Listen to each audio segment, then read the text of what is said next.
Have you ever gotten bored of playing EToH towers, or maybe the towers in EToH got too hard for you? Well, you're in luck, because in 2019, the first ever fangames were made, but the most notable one was another Towers of Stupidity. This fangame sparked the community into making a bunch of fangames, which means more tower content for more people to consume. The reason why people made fangames in the first place is because they could add any tower they wanted into their own fangame, and people could play these. Because I think fangames are pretty cool, I decided to make an entire video about ranking fangames themselves.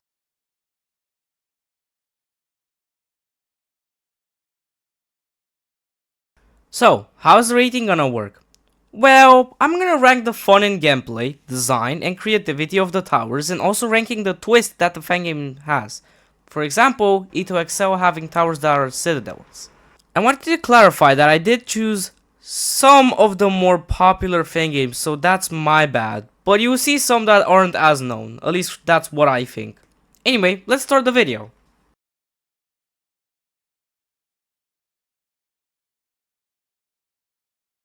Alright, first, we gotta know the types of fangames. Yes, there's multiple. Those being normal, essentially games that are just like EToH but they have their own towers, like EToHs, based off of a group of difficulties. For example, T being based off of only soul crushings and TNZT being based off of only really easy towers. Variations of EToH towers. Basically just EToH towers if they were either shrinked or extended with more floors, like TNP, EToH XL, EToH XXL, and EToH B-sides. Normal but with different tower variations. Normal fangames and variations of towers combined. So for example, Costa's Mini Tower Mayhem. Joke. Normal joke fangames. Fangames that were made for fun and as a joke, and that are also pretty horrible most of the time, like God's Awful Towers and Tower of Showers. Or Anarchy. Fangames that allow any tower submitted into their own fangame. For example, the Baseplate Project. Classic. Fangames that replicate EToH's classic style and make it into an EToH fangame. For example, Ty's Crazy Towers and Towers. Or Miscellaneous. And here we got different genre of games. Games that are, well, different genres and that aren't actually obby games. For example, Tower Defenses, Tycoons, or Horror.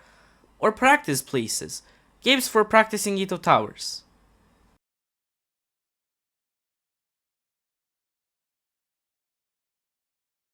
Alright, so the first type of fangames is normal. And the only fangame I have in this one is another Towers of Stupidity because there's not exactly too many good games like this one. And they don't get very popular, so I guess we're starting with EToHs.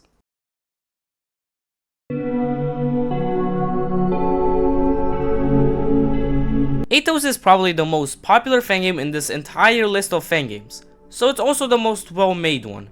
I don't really know what to say about this game except the fact it is very high quality, like look at this, wow, and the fact that EToH actually has some features in the game inspired by EToHs. So instead, I will rank some lobbies and the best towers of the game.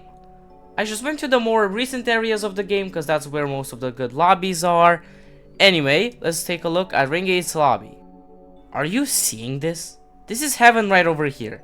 The lobby essentially is like a city, I guess, and the main colors are purple and gray. Also, for some damn reason, they just added a lot of stop signs. There's this really sick room titled the Legacy Museum, and it showcases all of the rings and towers that the game has, which is really cool. Silly guitar, oh my god. What about the tower portal section? You know, the one where you can enter towers.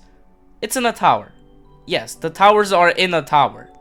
You have this neat elevator that even tells you the floor that you are on, and every tower portal has some design thing around them that represent the towers themselves. Alright, I'll stop talking about this area, let's go to the next one. Realm 4's lobby is just wow. I would say that it's theoretically more decorated than Ring 8 because it just looks like it has more stuff added to it, and it also has a freaking gimmick. Remember Zone 3's cannons? Well, apparently the guy from Citadel of Twists and Weirdness came in and replaced the cannons with the star thingies. So there's 4 areas: Spring, Autumn, Summer, and Winter. They're all very beautiful. I won't yap about them though because like, who cares?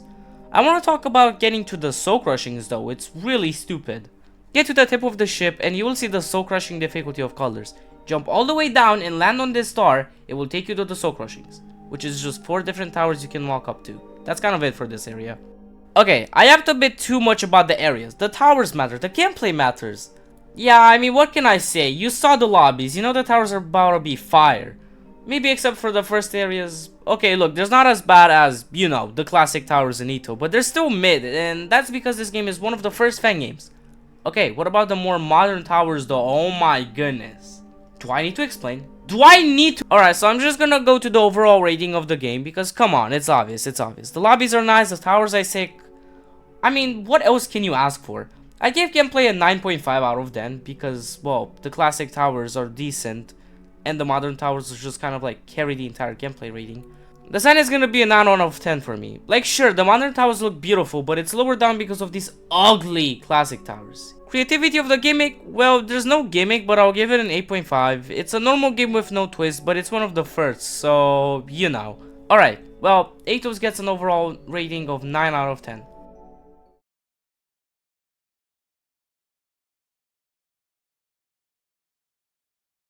Hi, I forgot to write a script for this exact part. I don't know why I didn't describe based off of a group of difficulties category, but whatever. I'll just do it really quick, okay? Basically, imagine CSCD having only towers that are soul crushing. Just towers that are soul crushing. There's no towers that are below soul crushing. That's basically it. Okay, bye. Back to the video.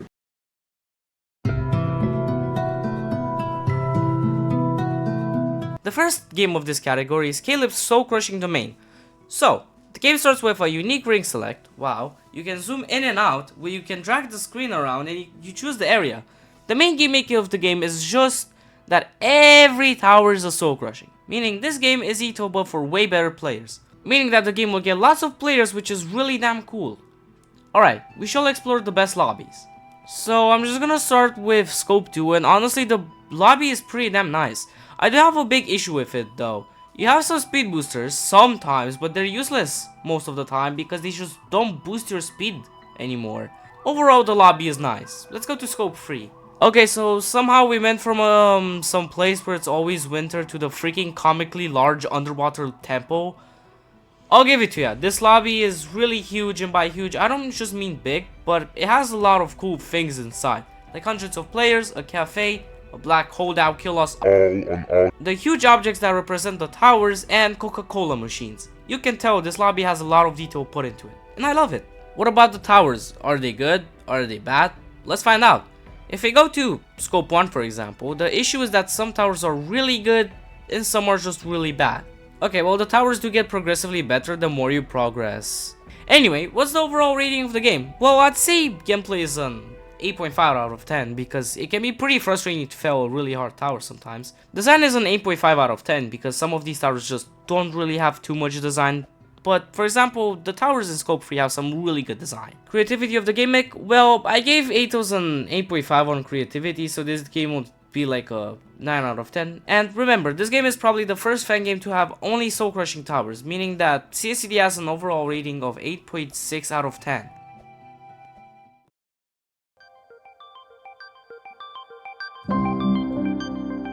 The second game of this category is the Eternal Abyss. Not only is this game better than CSCD, in my opinion, but it's literally the most popular fan game with it gaining like 500 concurrent players at least once per day.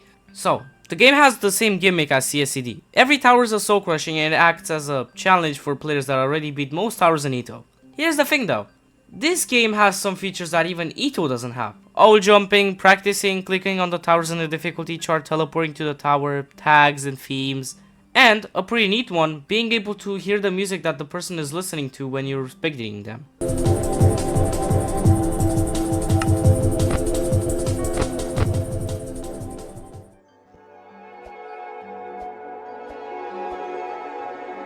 Anyway, let's talk about the lobbies. First, all of the lobbies are huge, and they're also beautiful. The Eternal Abyss is supposed to represent a dark forest, I think, above the abyss. Pit of Misery is just Pit of Misery from EToH but extended and revamped. Timeless Manor is based off of the Haunted Mansion, an old Roblox map. And Starry Night is supposed to represent a city, I guess. All of the lobbies are really cool, and plus, they're huge. And the towers, well, just like CSCD, some can be really good and some can just be trash. But of course, the newest area, Starry Night, has a lot of bangers. Like imagine this, a game where there's towers with lots of effort put into it, and then there's towers that are worse than this guy's towers. It's really imbalanced, you know. Now, for the overall rating of the game. The gameplay, just like CSCD, is an 8.5 out of 10. The reason being that, just like CSCD, T has unbalanced tower gameplay. Design gets an 8 out of 10. Again, a lot of these towers have little to no design, but the gimmick, well, you'd think that, oh well, it gets the same rating as CSCD, but no. Because remember all of those cool things that this game has, but EToH just doesn't have? Well, for that, I think it should get a 9.5 out of 10. I mean, it has a 9 out of 10 rating for gimmick, and then the extra 0.5 points for the cool features, meaning that the overall score for this game is an 8.6 out of 10, which is the exact same rating as CSCD somehow.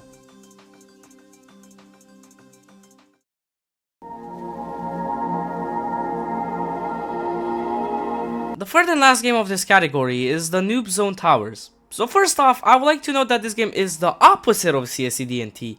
This game is supposed to have super easy towers. And I don't just mean easy or medium difficulty towers. No, difficulty is easier than easy, like instant win, do nothing, press a key, peaceful, and so on. I mean, let's start reviewing the lobbies. So I went to the newest area because I haven't played this game in a while. To be more exact, almost an entire year. And I mean, dang, I didn't know the game was this cool looking. Like sure, you can kind of see that there's same structures being used, but like, what the hell did you expect? The vibe is really cool, I like it. It represents an area in an even bigger area, and it has palm trees which are weirdly small, some houses which look pretty beautiful, and that's actually it, I guess. The lobby does do a pretty good job at looking like a normal lobby without anything special, and this is not an insult. I like simple lobbies, but maybe there could have been more, I guess. I'm not gonna be the one to judge though. Anyway, then I go into Ring 3, which honestly, the vibe is again cool, but it's so lazily made, man. And then I find the subroom for it, and dang, this is actually beautiful looking. Like, don't get me wrong, Ring 4's lobby wasn't exactly really bad, but like, this is so much better compared to that. I guess, just like the name, Temporal Village, it's a village with the houses looking like they're from the medieval times, hence the name. And the rest is either the towers, viewing areas, or just grass, I guess. What about the towers though? Are they fun, or are they not because they're too easy? Well, towers like Tower of Quick gameplay doesn't really have much quality because, well, the difficulty of the tower is instant win, so when you enter the tower you will instantly win. But what about the towers where you at least move and jump? Well, they are so boring. They're so easy, they're not even fun. But what about the towers that are above easy difficulty? You know, there's towers that are easy or medium difficulty. They're not that bad. I mean, sure, they're still kind of boring because, you know, they're easy difficulty. But for example, Toadad was actually pretty cool. After checking the game out, I'm gonna give it the overall rating of the game. The gameplay, like I said, is kind of boring, so I'll give it a 7 out of 10. But don't worry, there's still some okay gameplay. The design in this game is mid. Yeah, I'm gonna be honest, it's not that good. 6.5 out of 10. And for the creativity, again, it's not the best, but I'll give it an 8.5 out of 10 for the idea and because some towers are actually creative. Which means that the Noob Zone Towers overall rating is a 7.3 out of 10.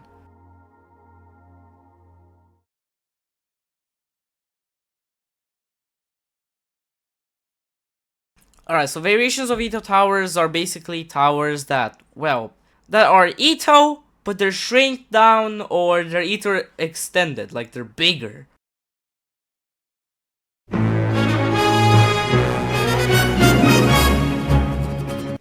The first game of this category is the Neat Project.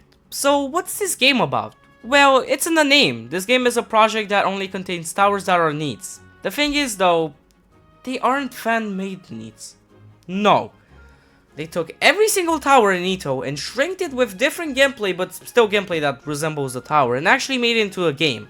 Believe it or not, this game is actually another really old fan game being made in 2019. Anyway, how good were they at making the lobbies and towers and so on?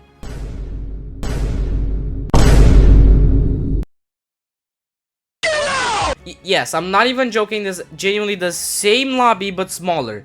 The thing is, I don't know how to rate these lobbies because they are literally just the EToH lobbies but shrinked.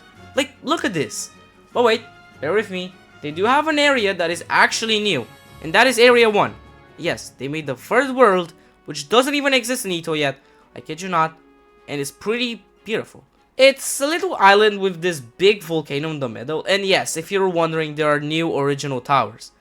Honestly, I'm just going to take this lobby in consideration on my rankings because the other lobbies are quite literally just, like I said the 100th time, shrinked versions of EToH areas. What about the towers? Well, I can't really rate them in gameplay stuff, maybe except area 1, but I can rate them by how good they replicated the original towers. So let's do that. I'm gonna be honest, as much as I love this game, the first few areas just did such a bad job. Because of how small needs are, it's pretty hard to fit normal gameplay into it, so you just have to make cramped gameplay. For example, I played not even a stress and I couldn't even process where to go. It took me 5 minutes to do this, by the way. Upon playing the newer areas, they were still kind of cramped, sure, but they were actually sight readable, thank goodness. Anyway, I've yapped too much, the towers are pretty okay. And now for the overall rating. The gameplay, like I've said before, is kind of cramped, which does lower the rating a bit, so I'll just give it an 8 out of 10. It not only uses sections from the actual towers because, well, of course, but it's also just a bit of fun sometimes. For design, well, design isn't very creative because like I've said before, they just took it from the actual towers, but it's fine when it comes to lobbies or some exceptions of towers that use different design. 8.5 out of 10. And for the creativity of the gimmick of the game, it's pretty creative and they somehow made all of these areas which took a lot of time to build and plan, so I'll give it an 8.5 out of 10. Meaning that the overall rating for the game is an 8.3 out of 10.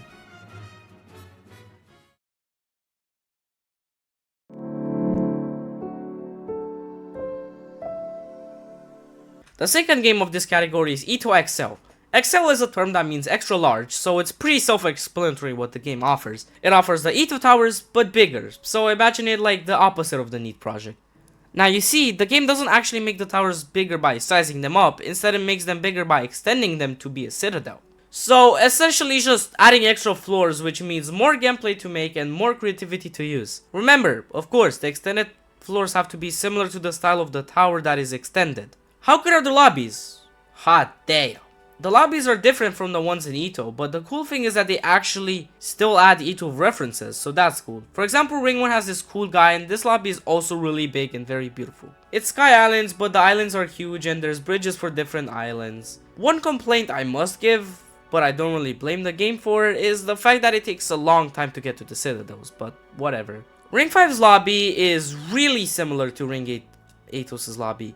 It's, again, a city, a huge city, with lots of futuristic aspects and roads, and buildings. Okay, look, this lobby is like you have to see it yourself, because I don't know how to describe these many things at once, but hey, I do like that it has this train that teleports you to the corresponding citadels, which is pretty cool, because it allows fast transportation. That's about all I have to say for the lobbies. And now for the towers, well, again, I can't really rate the towers themselves, but the extensions.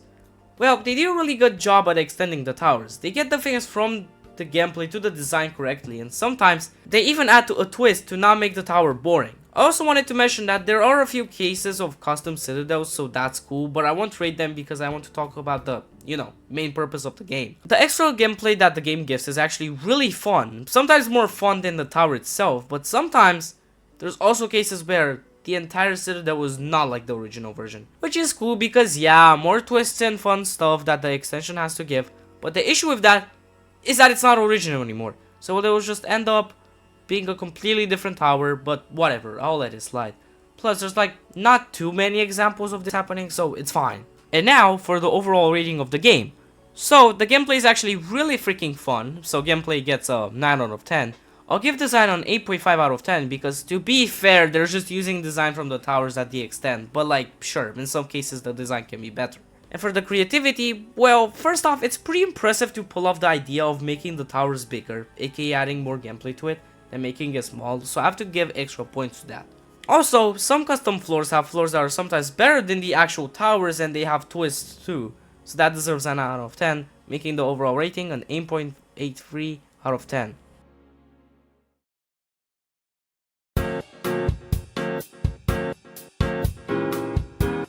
The third game of this category is EToH XXL.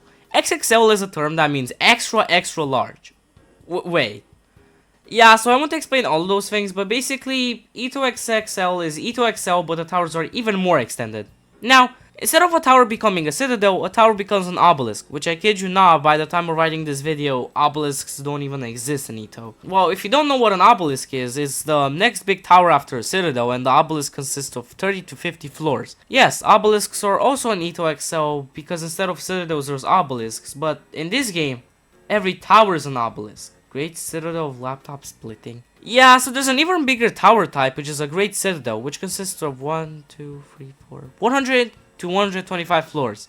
This game needs a lot of work put into it, and that's why there's only one area. Yeah, so I guess we're reviewing that one. This lobby is really huge, which is also the reason why you get such a big speed boost, and the obelisk portals look nice because there's design all around them. You can use bridges to go to the other obelisks, and that's actually about it. The towers matter. Nobody cares about the lobby as much as I do, and my audience must understand the enjoyment of and qualities of the towers. Obelisks. So they did a pretty good job at extending the towers into obelisks, and I mean that's about all I have to say. Look, this game is really similar but also different from EToH XL because they got entirely new ideas and goals, but we can't really differentiate them because they do the same thing, except EToH XL just extends the towers more, and there's nothing to explain. But I'm not saying the floors are similar, I'm just saying that I don't know what else new to say because these two games have the exact same ideas. Alright, what about the overall rating? Is it the same? Well, no. First off, I'll keep the gameplay 9 out of 10. Yes, there's more gameplay, but there's less areas, so I'll keep the rating the same. Design, however, is an 8. I feel like EToH XL does so much better designing the lobbies and the floors themselves, and it makes sense. EToH XL is a bigger game, not EToH XXL, at least from what I know. And creativity is a 9.5 out of 10. Obviously, we can see why. The obelisks either have a twist or they either have way better gameplay than EToH XL, which obviously makes it better. Anyway, the overall rating of this game is an 8.83 out of 10.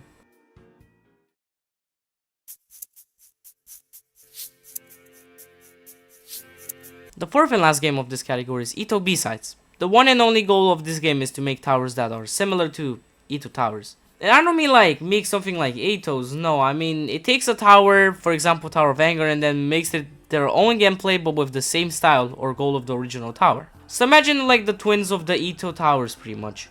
Anyway, we should talk about the lobbies first. This game features 2 rings, so we're gonna talk about those. Meaning we start with ring 1. First off, the lobby is really small, but that theoretically makes sense because ring 1's lobby is also small. But the towers are outside and aren't even in some thingy like they are in ring 1, so that kind of destroys the purpose. But hey, they didn't make it a Skyline Lens. The lobby is honestly pretty well designed, but again, it could have been either a bit bigger or more similar to ring 1 because, well, you know, it's EToH B-Sides after all. Okay, so ring 2. Ring 2 is definitely way bigger than ring 1, wow. So ring 2 is like kind of similar to the original ring 2. Sure, it has the towers on the grasslands and a huge waterfall, which is the same thing as the original ring 2. But again, we start on this thing, which I don't know what to call it. Cool thing though is that you can travel to other towers with this barrel looking thingy. Okay, look, I don't know what these things are. Or if you want to play the easier towers, you just enter them in the starter zone. The view is really beautiful. You can go in this cave to access more towers, which are part of the intermediate towers, but whatever. So conclusion is that this lobby is really well made. Good job, EToH B-Sides. Now, for the towers, problem is I only beat 9 towers, but I didn't make sure to play classic, semi-modern, and just straight up modern towers to make a fair rating. So, I guess we'll be rating the towers. Most of the towers do a really good job at understanding the style and then building the style of the original towers with different gameplay. Sometimes even adding new cool stuff. But of course, the towers aren't perfect. You see, some towers are just way too different from the original. I'll give 2 examples. Tools and EToH. Tools is supposed to be the B-side of Toast, but the issue is that, while it does do a good job at, you know, making you learn the mechanics, the design and gameplay are just so much more different. Also, there's a bunch more mechanics and it just doesn't look anything like Toast, okay? The towers is really good, I love it in fact, but it's just too different from the original. The second example, EToH, which is supposed to be the original version of EToH, is way more different from the original tower. The only things I saw respecting is the frame and some references to the tower itself. That's it. Design, completely different. Gameplay, not even close. Creativity, way, and I mean way better than EToH's creativity. It's a good tower, really good tower, sure, but come on man. Try to make it look a bit more like EToH, please. I mean, look at my reaction when I first entered the tower. What? This is completely different. That explains enough, most probably. Alright, that was a lot of yapping. Let's go to the overall conclusion. Now, for the overall rating of the game. The gameplay is good because either the more normal B-sides are actually more fun than the originals, and it's also just carried by the towers that are miles better than the original ones. So gameplay is an out of 10 for me. Design is good. I can't say much about it because, you know, it's kind of similar to the original towers. But hey, some towers do design better than the original ones by a bit, so design gets an out of 10. And for creativity, well, the towers add way cooler stuff than the tower already has, but I don't want to glaze the game too much, so creativity gets a 9 out of 10. And the final rating for this game is an 8.83 out of 10.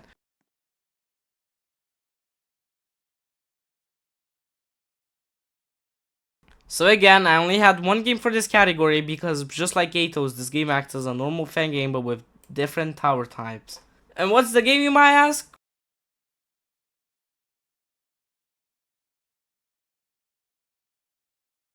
It's Costa's Mini Tower Mayhem. Costa's Mini Tower Mayhem, like I've said 10 seconds ago, is a fan game that acts as a normal fan game, no twists. But the thing is, there is a twist. But it's kind of tiny, and that is that every tower in this game is a neat, also known as a mini tower. Not much to explain about the twist of the game, but what matters is the game itself, so let's see those lobbies. Alright, so I wanted to review rings 1 and 5 because why not, and I instantly saw a huge issue with ring 1. Don't get me wrong, the lobby looks decent, a bit basic, but hey, who cares? But the issue is that I saw something that was just so stupid. So first off, the lobby is really small. You could just traverse from the star island to the towers in a few seconds. And the second issue, why can you walk through the frame? I literally found this out by just ramming into the wall, by the way. And I kid you not, I beat the tower. At least the ring's lobby wasn't done so lazily that it teleported me to the wind room. Those are my issues with the ring though. The ring itself is nice and I like the vibe. I don't know what else to say about this lobby, so let's go to the ring 5 one. Alright, so the ring 5's lobby is way more beautiful, but they still didn't fix their issues. First off, while the lobby is bigger than the ring 1's lobby, it still feels a bit small. But hey, at least you can't get to the towers easily, right?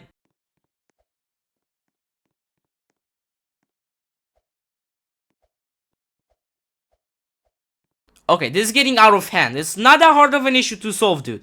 But you know what? Maybe I'm just complaining too much. And yep, the lobby is pretty good looking and the vibe is nice. You use these explosives to get to the towers or do a bit of rock climbing to get to them. What about the mini towers though? I mean, are they good? Are they bad? Are they mid? Well, we saw the lobbies. They're not bad looking, but a lot more work could be put into them. So what about the towers? Well, like I've said before, I tried out the mini towers in rings 1 and 5 and saw how good they were. Starting with ring 1's mini towers, the thing is they weren't as bad as, for example, EToH's ring 1 towers. And the reason why is because this game was made in 2023, meaning that the mini towers are gonna be, well, obviously better. And it's not like they're astonishing, but hey, I can say for sure that they're decent. And that's not a bad thing because that means there aren't that many bad mini towers in ring 1. For ring 5, however, these towers are just wow. Sure, they aren't as good as, I don't know, EToH's towers, but I can definitely tell you that they're high quality. I played some of these and they have a lot of design and some good gameplay, and the reason why is because of the gimmick of the game itself. Okay, a bit too much yapping, but now for the overall rating. I can say that the gameplay has to be a 9.25 here for me. I won't say it's revolutionary, but it's definitely good because all of the rings have decent towers or above gameplay. Design is, again, a 9.25. Not the most revolutionary, but definitely carried by some of these mini towers. And for the gimmick of the game, an 8.5 out of 10, I guess. Nothing too special, but they did do a good job on making the game good. Meaning that the overall rating for this game is 9 out of 10.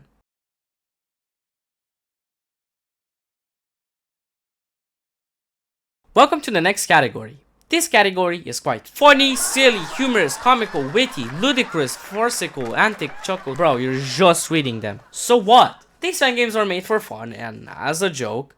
And this category is in fact the first one in this video to have multiple subcategories. Those being normal joke fan games and anarchy fan games. So let's dive right into the horse. Sillies of these games.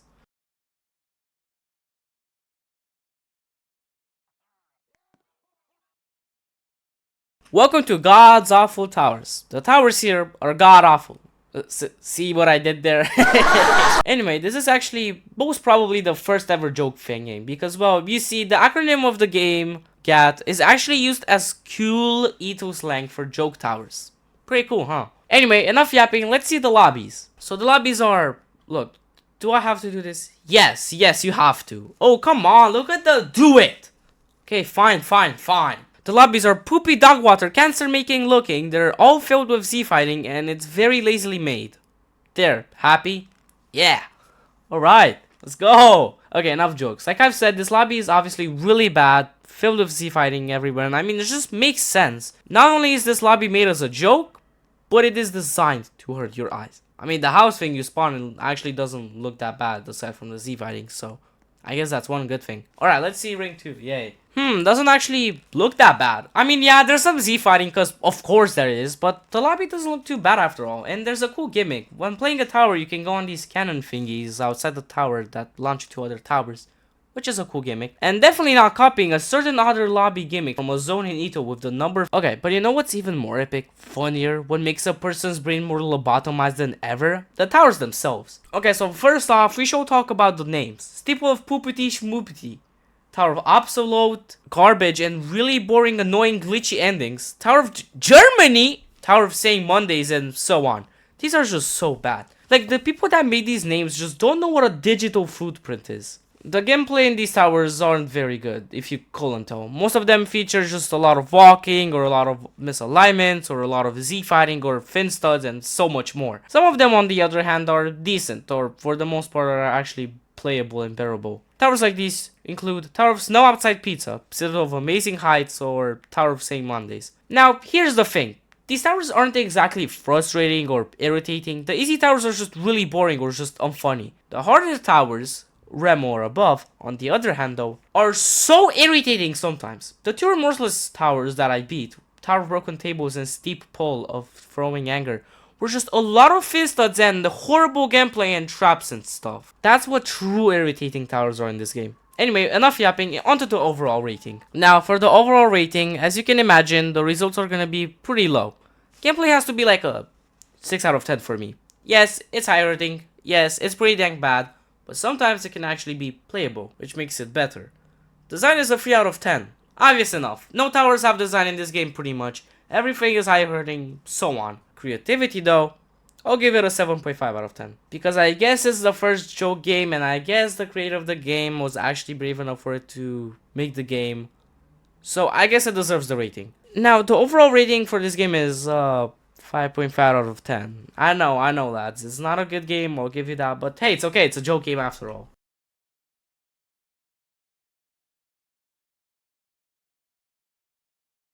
The second and last game on this subcategory is Tower of Showers. This game isn't like God's Awful Towers, where it's meant to hurt your eyes. No, it's actually kind of funny. Yes, it's got the same types of towers, but hear me out. This game, I kid you not, has more features than the Eternal Abyss. Let me go over them. Keybites and things. Dangle mode, which is all jump. Practice. Packs, which are essentially just themes for UI. A checklist, but not just any ordinary checklist. A checklist where you can sort towers by difficulties or different things, which is really cool. You can also search the names of them just to find them faster. And see these useless items? The items that do nothing? Well, watch this.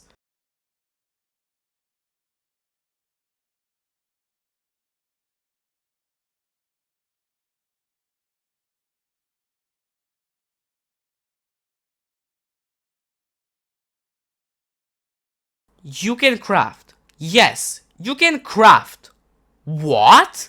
You can craft healing items or weird items in this game. A tower game to be exact. This is revolutionary, holy moly. Oh yeah, not only that, but this game has a bunch of content. I counted the areas, and first off, there's 3 worlds, which is really good. It has a lot of worlds, I guess. With World 1 having 13 areas, World 2 having 5 worlds, but if you do count the ones which I'm not sure if they even exist, that's 12 areas, and World 3 having 6 areas. All of these combining into 24 areas that you can play. That's a lot, huh? Let's see the lobbies though. The lobbies are a bit silly, but they're not bad looking. It's not made to murder your eyes, it's just silly, and I like that. The lobbies though are usually kind of chaotic, with things being everywhere. Which, hey, it's a joke game after all, but the lobbies are actually decent. Anyway, I really just wanted to talk about the towers. I overyapped with the first part, so I guess we're talking a bit less about the towers. There's a difference between this game's towers and GAT's towers. Can you find it? I'll give you 5 seconds. Alright, well, if you said the fact that these towers are actually not intentionally bad, you're correct. The towers themselves are made for fun, sure, but they don't just spam fin studs or, you know, have the Z fighting everywhere. No, they're actually decent. And some of them are actually say they're fun. The towers are actually decent, and this is a really good thing because the game contains actually funny things, isn't high hurting. The towers are decent. I mean, what else can you ask for from a joke fan game? Overall rating time. Alright, so for gameplay, the gameplay isn't exactly bad, but I wouldn't say that it's that good. But I'll give it an 8.5 out of 10. For design, I mean, it's a joke fan game. What did you expect? I'll give it an 8.25 out of 10. For creativity, after many glazes of the game's creativity, I would have to give it a 10 out of 10. Congrats. Well, bro, good job. Meaning that this game's rating gets an 8.917 out of 10. Really good rating.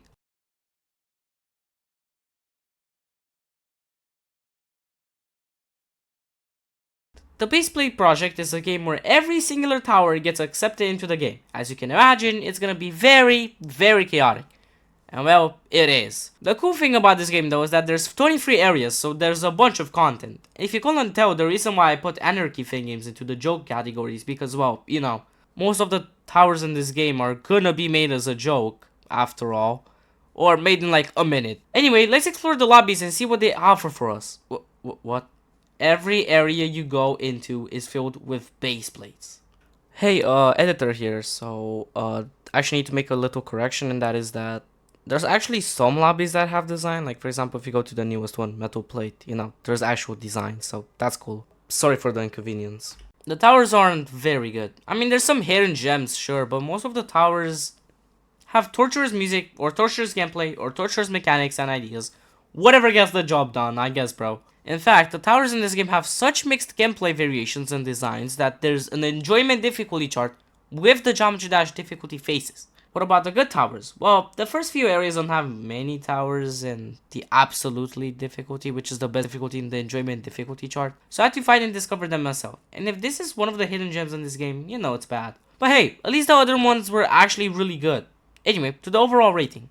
An overall rating for this game was a bit hard to choose, but after some deciding, here are my ratings. So first off, we got a gameplay with a 7 out of 10 because most of the towers aren't good, but some gameplay from the towers carry it a little. 6.5 out of 10 for design. You know, slightly worse than gameplay, obviously, and creativity, an 8.5 out of 10. The towers might be bad, but they sure got some wacky and creative ideas sometimes, making the overall rating a 7.3 out of 10.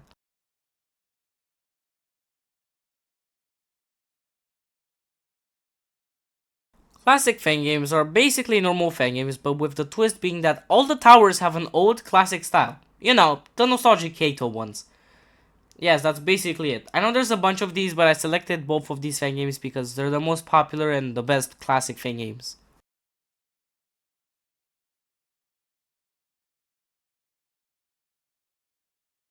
The first fangame of this category is Ty's Crazy Towers. You might know the creator of the game because he's actually a really known EToH builder, but basically the purpose of the game is try to be classic but also at the same time try to be a bit modernistic. I checked out Ring 1's lobby because it's the first and most classic, you know, and the most beautiful lobby, which in my opinion is Ring 5. Ring 1's lobby is simple and peaceful. I like that. It doesn't look almost anything like Ring 1, so it's original, and it has a cool cat therapy room. But I must ask, the lobby has such simple design, which is neat. But why do the hot air balloons just have lots of design for no reason? Like, look how many parts they have compared to the lobby itself. Anyway, we shall go check Ring 5's lobby, as Ring 1 doesn't really have that much to offer. Remember when I said that the purpose of the game is try to be classic, but also at the same time try to be a bit modernistic? Well, you see, the game is really modern later on, because look at this damn lobby. The lobby represents the top of a tree, close to the leaves, and for some reason there's a lot of things hanging from the tree. Like, what the hell is this, bro? Oh yeah, and I must note that getting to the towers takes some time, but I mean, you literally have a quick teleport when spawning in right behind you. Also, a pretty cool thing that they added is that when you go from intermediate tower section to the advanced tower section, you ride this bird.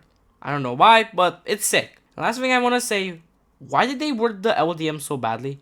Oh yeah, the birds are annoying, let me just kill them. Anyway, onto the more important stuff, aka the towers. We need to review them. First off, the towers do a good job at replicating the classic style, but something feels so wrong. First off, the colors. Most of the time, they're pastel, but from what I know, classic EToH either uses normal shades of colors or just straight up blinding colors. And two, some towers are just way too different from the EToH style. Look at, I don't know, Tower of Ocean Blues or Tower of Glutton or Tower of Shadow Play. These don't look like they would beat classic EToH now, would they? But some towers actually give off the vibe really well.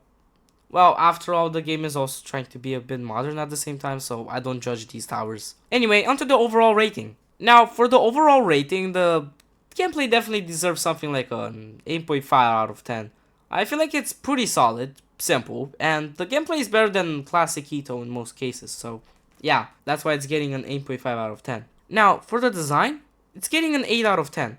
While some towers definitely have good design, which are literally just the modern ones, the towers are supposed to be classic after all, so less design. And the creativity of the gimmick, well, it gets a 9 out of 10. Well, sure, it's a basic idea, but if I'm not wrong, this is one of the first classic EToH fangames. And plus, it adds in a bit of its twists, which is to make the game a bit modern at the same time.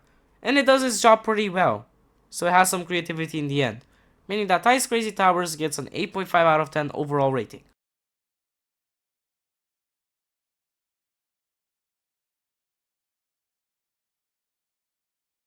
Tower Dollar Sign, or Towers, which I'll just pronounce it as Towers, is another classic game, but there's actually a difference between Ty's Crazy Towers and Towers. The difference is that Ty's Crazy Towers is classic with a bit of modernism, and Towers is just classic. Yep, that's right, this game goes full on classic while also adding its unique gameplay, which is pretty damn cool. So Ring 1's lobby is somehow similar to Ring 1 EToH's lobby, but also different from Ring 1's lobby. I don't know how to explain this, but you can see they got everything from the memes to the lighting to the style right, while also being unique. The lobby isn't like super beautiful, but like, what did you expect? I mean, honestly, I'm surprised to see the game so nostalgic looking when it was literally made in 2024. Quick break from the lobbies, I just want to talk about the ring select a bit. This is so freaking cool. It's like a 2.5D type of ring select where you go either sideways, up, or down, and the ring names are named after money.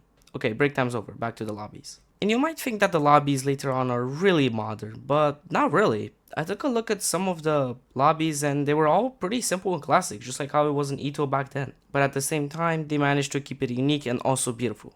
And I know there's just lobbies inspired by the EToH lobbies, but shh. Okay, well, I'm pretty sure those subrooms aren't inspired by any EToH stuff, but whatever. Alright, time to rate the towers. How good of a job did they do with the keep it classic style? Well, they did a pretty good job.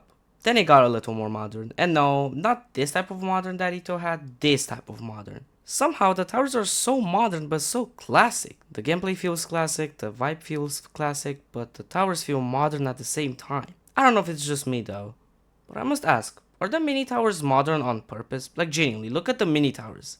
Like they're not classic at all. Not a classic vibe, not classic gameplay, nothing.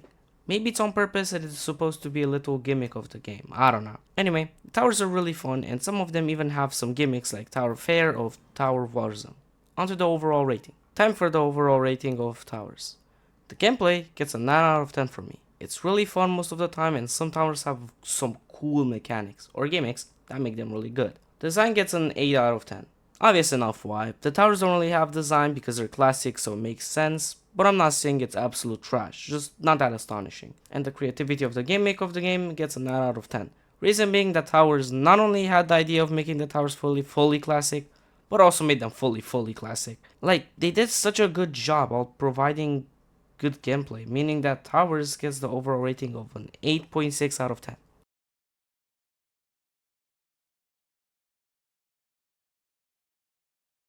Miscellaneous fangames are basically EToH fangames that don't actually have any towers and that are either different genres or tools used for EToH. And this category actually has two subcategories: different genres of games and practice places.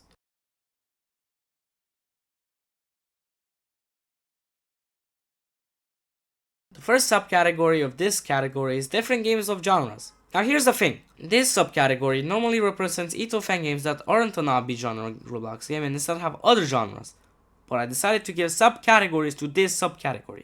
those being tower defenses, tycoons, and horror. Anyway, onto our first genre, tower defense. In the game in this subcategory is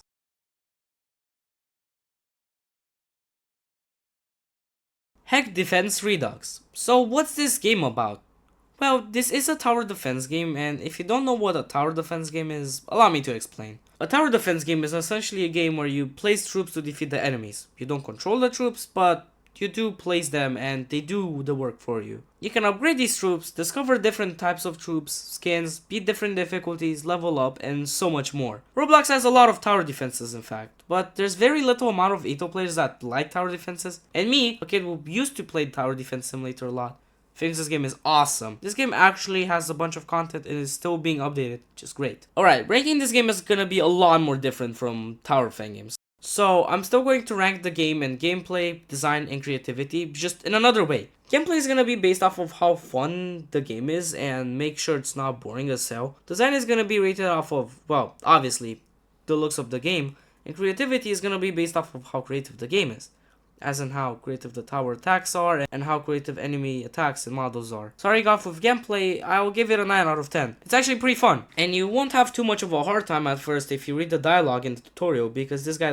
actually gives really helpful information like upgrading your towers instead of spamming them and so on. It can get crazy later on, but trust me, the chaos makes this game way more fun. For design, I'll have to give it an 8.5 out of 10. While the game looks beautiful, sure, most lobbies are just the EToH rings but converted into a path system so you can place the towers and shoot zombies. And yes, as beautiful as the lobbies are, they're really mostly just EToH lobbies. Plus, some enemy designs are questionable, but that's not so important. Creativity is a 9.25 out of 10. I think the enemy designs are pretty creative. For example, some of the more easier and filler enemies are enemies like coilers, which are, you know, people that use coils to beat the tower, or VMers, which, you know, VM towers, or exploiters, which, you know, exploit. But then you got the lobbies, which aren't as creative. But then you have stuff like the bestiary and advancements, which are pretty cool, making the overall rating of this game an 8.916 out of 10.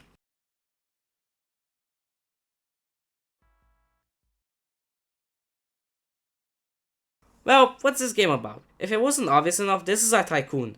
If you don't know what a tycoon is, which, if you're watching the video, what the heck, man? A tycoon is essentially a game where you collect money from a money pad and then buy different droppers and upgrades that make more money and so on. The premise of the game is simple, and I mean, lots of you watching might have grown up on Roblox playing these games, but this game, it's a bit different from the other tycoons. You see, when you think of a Roblox tycoon, you normally will think of those superhero tycoons, which take like 15 minutes to complete, probably is copy and pasted from another game and is purely just slop. But you see, this game has other features that I will talk about later and cool designs. The way I'm gonna rank this game is in gameplay, as in how fun the game is to play, design, as in how beautiful the game is, like how beautiful the lobbies are or the tower designs are and so on, and creativity for how creative they were with the features that this game has. Starting off with gameplay, I'll have to give it a 7 out of 10. It's a tycoon, what did you expect? Tycoons are normally just games where you wait for money by AFKing or doing absolutely nothing and then buying upgrades, that's it. Sure, it's nice when you finally got that upgrade that you wanted and that it was expensive, but there's not much else to do except wait. Unless you can take a sword and kill and troll people. Yes, this is the most fun you can do in this game. Kill people. For design, I'll have to give it an 8.75 out of 10. The design in the game is pretty lame, but I'm guessing that's because the towers have simple frames, but the more you go, the better the frames get. Like, look at how good the frame is on Tower of Journey's End. It looks pretty much identical to the original. And plus, some of the newer areas have way nicer designs and lobbies. Like, look at the Starlit Archives, this looks pretty good. And now for creativity, 9 out of 10. I know, you might say I'm crazy because it's just the lobbies from EToH. But let me start with the smaller things first. This game is pretty creative because of, for example, instead of the end of the dropper just being a black part that collects parts, it's a win path. In Ring 2, instead of these upgraders looking futuristic, they're cows. And they also have references like the bosses in the EToH events. Then we have stuff like badges, giving you multiple goals to do, with some being pretty fun. You have rebirthing, these abilities which look like they're a bit similar to another game. Events as in things that happen in the game, sometimes, and more. Making the overall rating for this game an 8.25 out of 10.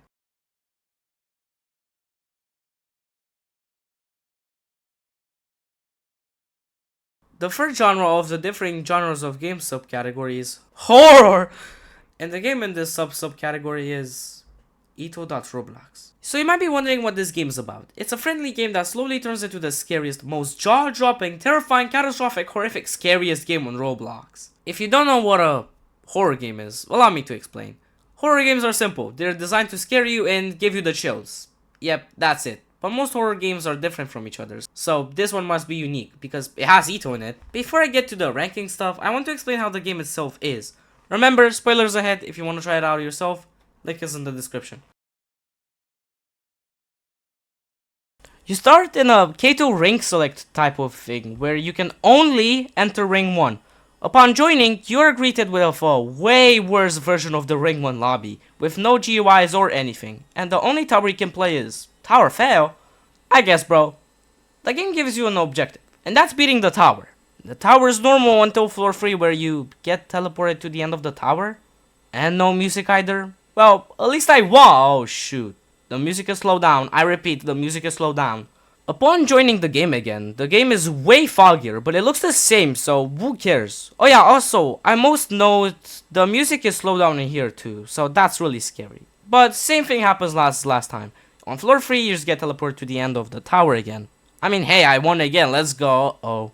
The game is dark. The music is slowed down way more, and the text is spooky. Oh boy, I can already feel my pants getting wet. Upon joining the game again, it's way darker. And now, tower effect is called Tower of. The game gives you an objective to what? Same thing as last time, get to floor 3, teleport to the end of the tower. I just wanna win, man! Now it's getting darker, scarier, no more text. I can feel my pants becoming heavier for some reason. And then, everything is dark. The tower has no more name in its intense difficulty. I mean, damn, I didn't know we were playing above, but okay. Your objective is now to leave. I mean, sure, I guess. But this time, you don't teleport to floor 10. When getting to floor 3, you have to do a timed section. And then, there it is. Scary lighting. And when you get to floor 4, you get killed by this fella. And that's the game. It wasn't that scary, I guess. I don't know. We'll see in the rating section of the video. How am I gonna rate this game? Well, gameplay is gonna be rated by how fun it is to play the game. Design by how nice the game looks, and creativity by how creative the game is with its spooky sections and tricks. First off, gameplay 7.5 out of 10. The reason why is because it's just the same thing repeated 4 times, and on the 4th time it's just scary, I guess. And the ending isn't even that good, because all that happens is you get killed by this flying guy, and that's it.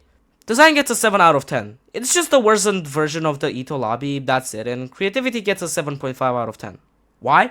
Well, it's just the same thing, and then it gets slightly scary with a lighting change, and then the spooky things happen for like 1 minute out of like 10 minutes of playtime.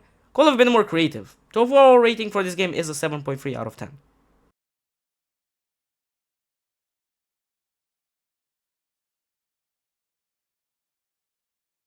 The second subcategory of the miscellaneous category is practice places. These types of games are basically games where you can practice EToH towers by using no clip and heal. Yeah, you can practice in EToH too, but you need to buy vertical mobility, which is 5,000 Robux. There's multiple of these games, but I just decided to go with the classic, so the only fan game in this category is...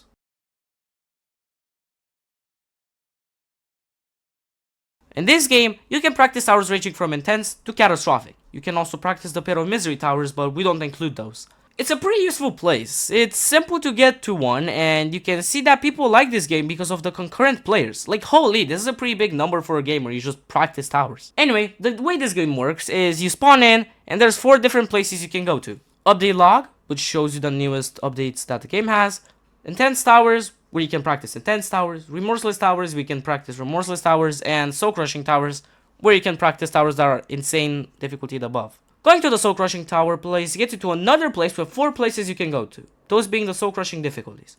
Another cool thing is that these spots are split into 3 spots, the difficulty chart, and the Great Inferno towers and the spatial system towers. Intense and remorseless also have these elevators you can go up to, which is pretty sick because it makes sorting towers way easier, and that's it, that's the game. Again, we can't expect much, I mean it's only a practice place anyway. Honestly, to rate this game, I can't really use gameplay and creativity, so I'm only gonna use design, and I'm gonna add a new thing called usefulness. You know, how useful the game is. Design isn't bad. The game looks nice and clean, and it does a pretty good job of not being way too ugly, and not being way too over-designed either. So I'll give it an 8.5 out of 10. The usefulness is not a 10 out of 10, because I don't think you need to practice all intense and remorseless towers, but it for sure is a 9.5 out of 10. making the overall rating for this game a 9 out of 10. And that's the video. If you've gotten to this part of the video without skipping any parts, thank you. This video took me a long time and you sat here watching a video that's probably like 20 plus minutes long. In the end, I could have included more fangames, but if you guys really want, I can make a part 2 video of fangames that are even less known and crazier, so let me know in the comments. Also, please like and subscribe, I spent way too long making this, please. Anyway, my name is EToH, and I'll see you in the next video. Goodbye.